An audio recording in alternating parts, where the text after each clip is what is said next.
Hi everyone, welcome to UEA's Nursing Podcast. This is one of our Meet the Lecturer episodes and it's time to turn the tables on Joe. So I will be interviewing Joe, who you may have seen on some of the other episodes.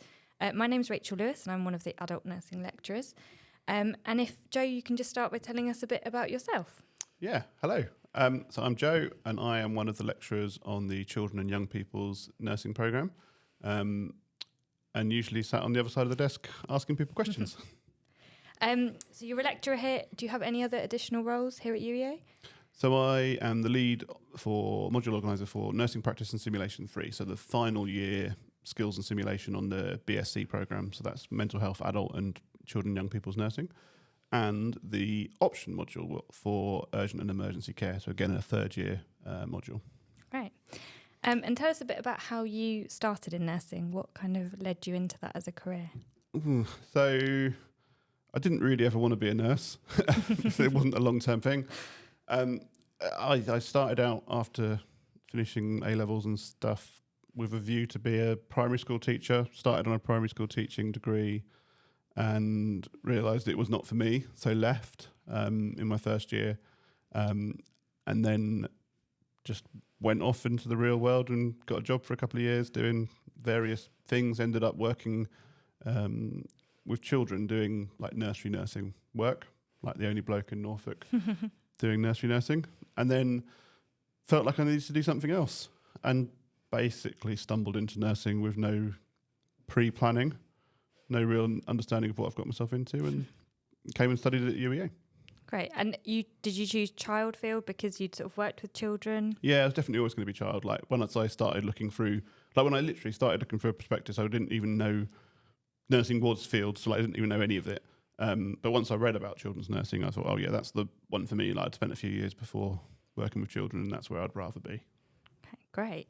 And so you studied here at UEA, and then tell us a bit about your nursing career. So where did you get your first job? Well, so qualified as a children's nurse, and then immediately went to work in a mixed, primarily adult A&E department. So that doesn't make any sense. I really enjoyed A&E placements. Did 2 A&E placements in my final year, just by the weirdly how it fell, and thought that's where I want to work. So I didn't do ward nursing or anything like that. I went straight into an adult A&E department. Well, it was a shared A&E department, so I spent probably, I don't know, initially sort of 70 or 80% of my time looking after adults, and then the rest of the time looking after children because there were far fewer of them coming through. Stayed there for quite a few years. I think I was in that department at that point for maybe 6 years. Moved from being a staff nurse to a deputy charge nurse. But I kind of went sideways at the same time. So I haven't got a great attention span. So I went from being full-time A&E to part-time A&E and part-time clinical trials and research. Okay. So I moved across and did some research work with paediatrics. And then when I became a deputy charge nurse in ED, I then came back full-time to do that. And that was still in a mixed department because the departments weren't separated at that point. So it was caring for adults and for children, running the whole department, not just the children's section, on a shift-by-shift basis, which was good fun. And became a emergency nurse practitioner, seeing children and adults with minor injuries, which was great. So that was an additional bit of studying to do, and then doing that. So shift by shift, I would be doing children's nursing one day, adult nursing the next, being in charge the next, being a nurse practitioner on a different one. So it was nice and varied, and had a bit of scope to sort of see what happened. But then I went off at a bit of a tangent, and an interesting job came up. Someone I knew sort of said, oh, you should have a look at that. That'd be interesting. And I left ED to go and be a specialist nurse in organ donation. Okay. So that was caring for people at the end of their life and talking with their families and their relatives about their wishes and whether they wanted to become organ donors. And if they did, seeing that whole process through. So that would be everything from meeting a person and their family, or primarily, at the decision when they were going to have treatment withdrawn, right through to the follow-up with the recipients of who received the organs to feed back to that family to let them know how that all went, which was really interesting, but also the most exhausting job in the world because you'd do 24 hours on calls and you'd be out for days on end. It felt like. I'm sure quite tough. Yeah, it is. I mean, it's rewarding though. It's the most interesting job I think I've ever done. As in, like, challenging because everybody's families are reacting in different ways and they have different levels of understanding. And in general, the general public do not understand how organ donation works. So you've kind of got to educate them along the way. So really rewarding when it goes well. But yeah, challenging kind of, I guess, from a emotional kind of point of view. Yeah. And challenging from we used to cover the whole of the east of England. So you would sometimes be in bed at 3 o'clock in the morning, and then before you know it, you're in a car driving to Kettering to go and see a family. So that was a bit exhausting. Yeah. So that was where I went next. I was doing that. Did that for a couple of years. Then moved into a community job doing safeguarding physical assessments on children and young people, which was a NHS pilot that we just ran for a year. So that was a really interesting job to gain experience on physical examinations and on safeguarding in general. And then I went off at a real tangent because that pilot kind of came to an end. I didn't really quite know where I wanted to go next, and had had 3 children at that point. So my youngest was only really, really little, and I needed something that would fit around having him. So I then went and set up a business and started teaching paediatric first aid anywhere and everywhere. So to general public, to parents a lot of the time, in schools, to children and to people who needed qualifications. And I did that alongside working on the nurse bank as well. So I had loads of flexibility for a little while. Then found myself stumbled back into another clinical trials job, working with people with cystic fibrosis. Did that for another year of setting up clinical trials and trying out some new drugs there, which was really interesting alongside having the business.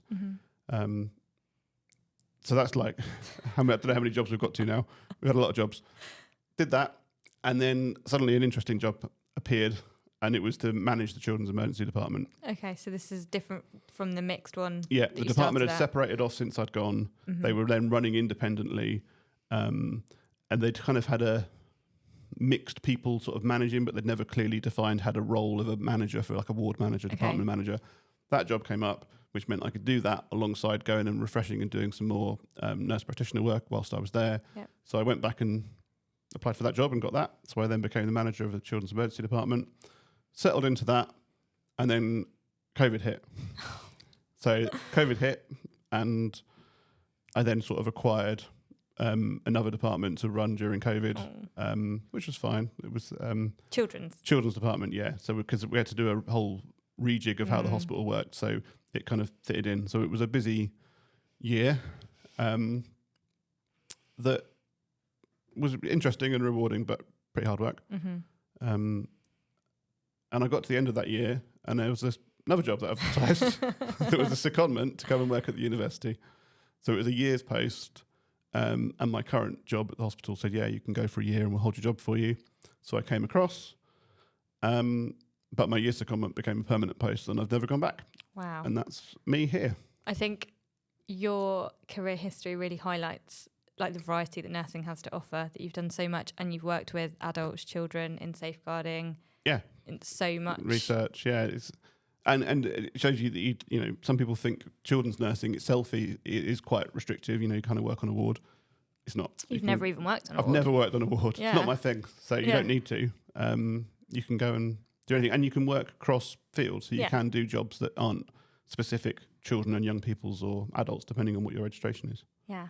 And you can have it fit in with family life. You can change. Yeah. So it sounds like I flit about because I flit about. And sometimes it's like, oh, that sounds interesting. I could do that. But a lot of it was fitting around children's lives. So as children start school, you suddenly need slightly different working arrangements. I was the one that always had the flexibility. So a lot of my job changes actually were prompted by circumstance as well. And it shows you how flexible that can be. Yeah, and actually it's not detrimental in nursing to change after a year. It can strengthen your CV. It's not like other industries where... And it really set me up for coming to teach because I've then got You've got so much experience. Yeah, definitely. So what made you go from a secondment here to stay here permanently at UEA?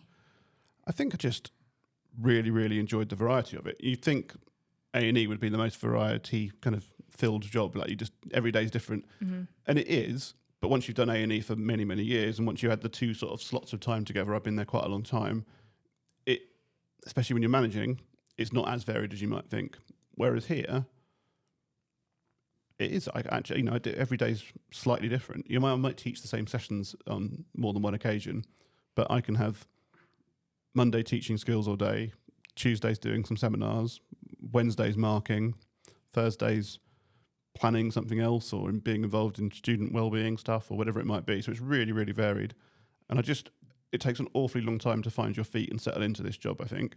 So once I'd done a year, I just about knew how it worked, and I didn't really want to go at that point. I was happy to keep on. And probably for the first time in my career, I don't feel the need to go and do something else because this job is so varied. Yeah, and you're quite settled. So how long have you been here now? I've been here about 2.5 years. So we'll try and keep you here for the longest you've... see if you can do it, yeah. That first A&E job I was in for definitely over 6 and a bit years. Okay. That's the student's challenge, keep you here. Yeah, see if you can do that. See if you can come back and sit when I've been here 6 years. So you've told us kind of what you like about working here at UEA and with the students. What would your top tips be for the students coming in? I think it would probably be, probably two things. One, and this is something I'm not good at myself, so I know it's an important thing to do, is keep on top of stuff and don't put off doing things. So if you've got an assignment that's due in 2 months' time, the reason it's due in 2 months' time is not to leave it till the day before. It's actually get started on it and work on it over a period of time so you're never stressing and never too rushed and you can do the best you can. But actually my biggest top tip is make the most of the lecturers that you've got. Whether that's asking questions after a session to someone who's got a real expert knowledge about a certain area if you're interested in it, chatting in your seminars with lecturers, but also making use of your advisor so they can be really, really supportive, but only if you come and ask for help. And meet the marker meetings. If you have an essay marked and you want some feedback, even if you've got a good grade, find out how to get an even better grade. Mm-hmm. You can contact your marker and come and ask for it. And the students that really engage with us are the ones that tend to do really well. Yeah, definitely. Some excellent advice that hopefully students will find useful. Thank you very much for talking with me, Joe. Thank you for interviewing me. That's all right.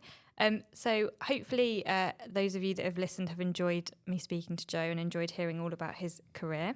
This is one of a few of the Meet the Lecturer podcasts, so please do have a look at the other ones as well, and hopefully you'll get to find out a little bit more about some of us. And also if you've enjoyed it, please do like, subscribe and share the video. Thank you very much.